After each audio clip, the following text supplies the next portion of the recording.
നിങ്ങൾക്ക് ഏറ്റവും പ്രിയപ്പെട്ട ഒരാളെ ഒന്ന് മനസ്സിൽ കൊണ്ടുവന്നോ? ഇനി അവരെ നഷ്ടപ്പെട്ടു പോകുന്നതൊന്ന് ആലോചിച്ച് നോക്കിക്കേ. താങ്ങാൻ പറ്റില്ലല്ലേ? ജീവിതം അങ്ങനെയല്ലേ? അതിൽ ചിലപ്പോൾ ബ്രേക്കപ്പ് വരും, ഡിവോഴ്സ് വരും, ഫ്രണ്ട്ഷിപ്പ് നഷ്ടമായി എന്ന് വരും, നമ്മുടെ വേണ്ടപ്പെട്ടവർ ചിലപ്പോൾ മരിച്ചുപോയി എന്ന് വരും.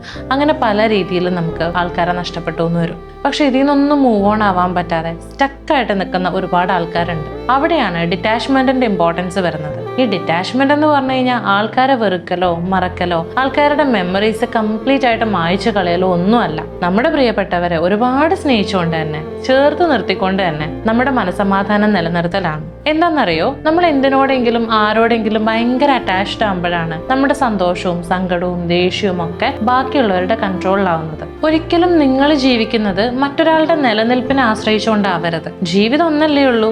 At the end of the day നിങ്ങൾക്ക് നിങ്ങൾ മാത്രമേ ഉള്ളൂ. നിങ്ങളുടെ സമാധാനം പ്രൊട്ടക്ട് ചെയ്യാനും നിങ്ങളുടെ ഇന്നർ സെൽഫിനെ സാറ്റിസ്ഫൈ ചെയ്യാനും നിങ്ങളെ കൊണ്ട് മാത്രമേ പറ്റുള്ളൂ. So try to detach a bit from everyone and everything.